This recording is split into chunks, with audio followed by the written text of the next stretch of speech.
Jack Black and Paul Rudd star in an updated version of Anaconda, and if we're doing updates of classic 1990s giant reptile movies, where's my new Lake Placid movie? Give it to me, Hollywood.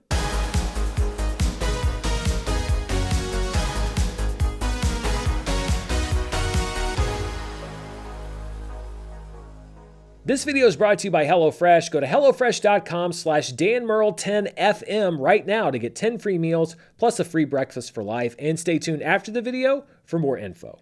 Hello everybody, I'm Dan Murrell here with my review of Anaconda, which officially opens on Christmas Day. I'm sure that preview screenings will start tomorrow on Christmas Eve. The embargo is just lifted, so I can tell you what I thought of it. And I was not fully convinced that this movie was real. It was officially announced about this time last year. I thought it might have been some kind of a gag, but no, this is indeed a new Anaconda film, although this time it's an intentional comedy as opposed to the original film, which was funny in its own way and perhaps unintentionally.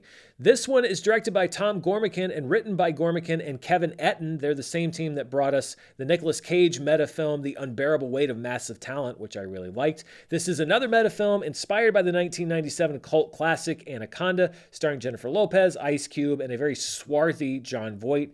If you want to know if this is a sequel, parody, or reboot of the original Anaconda film, the answer is yes.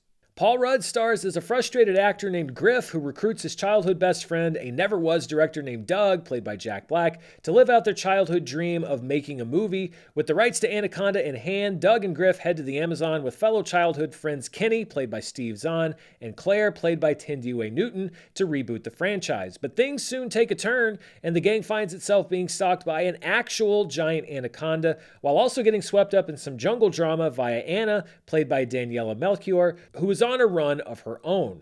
Now, this isn't the movie's fault, but the trailers for Anaconda make it seem like this group of firmly middle-aged adults have wanted to remake the original Anaconda since they were kids, which led people to believe, well, wait, how old are these characters supposed to be? The movie makes it clear that they have wanted to make movies since they were kids, but Anaconda came out when they were in their 20s, so the age actually makes sense. So if that gap in logic is what was keeping you from buying a ticket to this movie, then you can rest assured that it is firmly put to bed, and there are no other logical gaps in this giant Anaconda movie. Anaconda is the kind of studio comedy that probably would have hit big in, well, 1997 when the first movie came out. It's just over an hour and a half long. It jumps into the premise pretty quickly, and it is way more focused on the jokes than a plot. This movie is a vehicle to generate laughs first, which for a comedy is a pretty good thing, but it's the kind of comedy that has kind of gone out of fashion. It's the sort of comedy that The Naked Gun was earlier this year. This is a big dumb snake movie about a big dumb snake movie, and it knows exactly what it is. A lot of people, myself included, have mourned the loss of comedies like this in theaters, and this does seem like the kind of movie that would have been more likely to be made for a Netflix or an Amazon Prime. But I love these kind of movies. A lot of the reactions I saw to the trailer were along the lines of, yeah, this looks really dumb. Well, it is, but that's also kind of the point.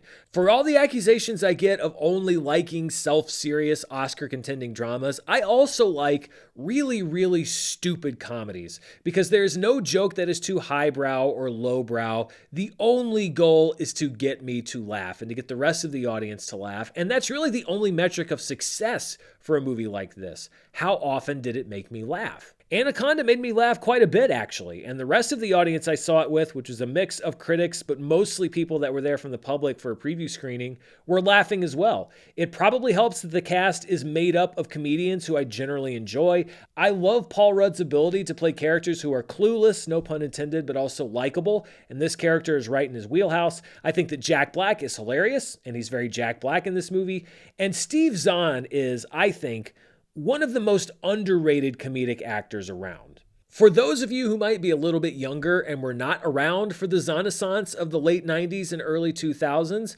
I think you're in for a treat, and I hope that this might lead us to a reawakening, a second Renaissance, if you will, because I've always liked him in movies. He's a delight in this movie, and I want to see him in more movies, and especially in more comedic roles. Tindue Newton isn't generally known as a comedic actress, but she hangs in with the other three pretty well, and she rounds out the group. I also enjoyed Selton Mallow as the group's local snake handler, who makes up for his lack of expertise with a big heart. It is crazy that this is the same actor who was also great in a very serious, dramatic role in the Oscar-winning Brazilian film I'm Still Here just this time last year. I mean, as an actor, that is range to be able to successfully pull off a part in that movie and a part in this movie.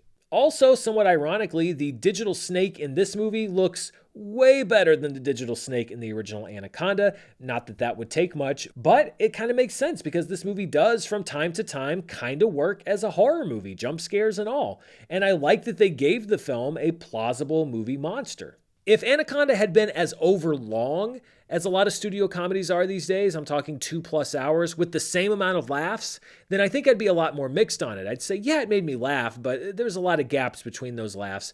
But at between 90 and 100 minutes, which is the sweet spot for a movie like this, I think the laughs are perfect. It has some big laughs, it has some small laughs, and like just about every comedy, it does have some jokes that don't work, but I think that the ones that do work vastly outnumber the ones that don't work.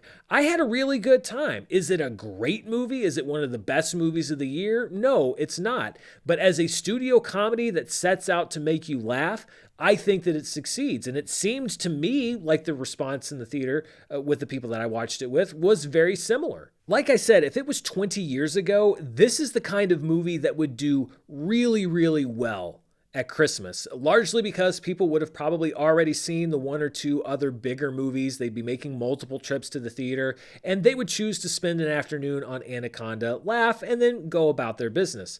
Now it's a little bit different. Money is a little bit tighter. The economy's in a different place. Movie theaters are more expensive relative to what people are making, and so I honestly don't know if people are going to choose to see Anaconda. They might see Avatar and nothing else. But if you have a free afternoon over this Christmas break and you want just a dumb comedy that's going to make you laugh and is not going to be an overcommitment of time, like I think Avatar Fire and Ash was, then I think that this is a really solid option, especially if you're a Regal member or an AMC A-list member. You already have the membership and it's really just about making the movie to the theater.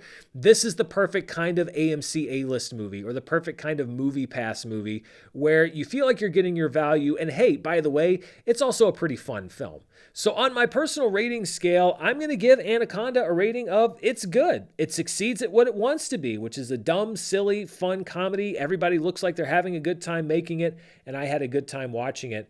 Now, I should say that I saw this movie last Wednesday. I traveled to see it so I could have this review ready for you at the embargo time, and that was the day before the final trailer for the film dropped, and I am so glad that I saw the movie before that final trailer dropped, because I guess they're desperate to sell tickets. I don't know, maybe the pre-sales weren't what Sony wanted, but they revealed a massive spoiler in that final trailer, and it was probably the moment in the movie that got the biggest response from the audience. If I were the actors in the movie, the writer, the director, I would be furious at the Sony marketing department for spoiling that moment. And I also think that in the first trailer, a lot of the best jokes in the movie were also spoiled. So if you're willing to trust me and not go out and watch the trailers for the movie if you haven't seen them yet, I encourage you not to, because this moment I've seen has already been picked up by the blog sites. And as we get closer to opening day, they're probably going to reveal even more. I'm sure the spoiler is on TV and everything else. But if you can go in unspoiled, please do that. And I hate this trend from studios where they try to sell tickets by giving away the biggest jokes and the biggest surprises in a movie. I think it does more harm than good because it hurts the overall impact of the film. So steer clear of any promotional materials if you really want to go in and have the best time. So those are my thoughts on the new Anaconda film. What do you think? Are you going to be heading out to the theater to see it this Christmas? Let me know down in the comments below. And before we go, I want to thank the sponsor for this review, HelloFresh. It's Christmas this week, which means you're probably hosting people at your house or cooking for a potluck or maybe just traveling. And the last thing you want to do after all that's over is to go shopping for your own meals. So why not let HelloFresh take care of all of that, delivering fresh ingredients and great recipes right to your door? HelloFresh is the #1 meal kit in America, and their menu has doubled in size, bringing you 100 options each week, including recipes from around the world. Their week after Christmas menu includes 1-pan pineapple salsa chicken tacos. I've made HelloFresh's tacos before, and they're delicious. And for the first week of 2026, you can start off your New Year's resolution with an all-kale chicken Caesar salad or enjoy barbecue cheddar pork burgers. When it comes to cooking, I'm generally what the French call les incompetents, but the recipes for HelloFresh are foolproof, and when I say foolproof, I mean the fool is me. The recipes are easy to read, the ingredients are all right there, and the cook time is usually less than 30 minutes, which means that you can get a great, fresh, home-cooked meal fast and kick back and relax to end 2025, or maybe after you spend a little too much time and effort ringing in 2026. And if you're looking to eat better in 2026, 91% of HelloFresh's customers say that they feel healthier when they eat with HelloFresh. The best way to cook just got better. Go to HelloFresh.com/DanMurrell10FM right now to get 10 free meals plus a free breakfast for life, one per box with active subscription. Free meals applied as a discount on the first box. New subscribers only. Varies by plan. That's HelloFresh.com/DanMurrell10FM to get 10 free meals plus free breakfast for life. Thanks to HelloFresh for sponsoring this review, and thank you for watching. Be sure to stay tuned right here for the latest in movie news, reviews, box office, and more. If I'm not back here on the channel before Christmas, I hope you have a very Merry Christmas. I'll see you later this week for my thoughts on the latest episodes of Stranger Things Season 5, unless there's a big news story that breaks. As always, I'm traveling with my gear, so you may get a road update from me along the way. Thanks for watching, stay safe, and I'll see you next time. Bye.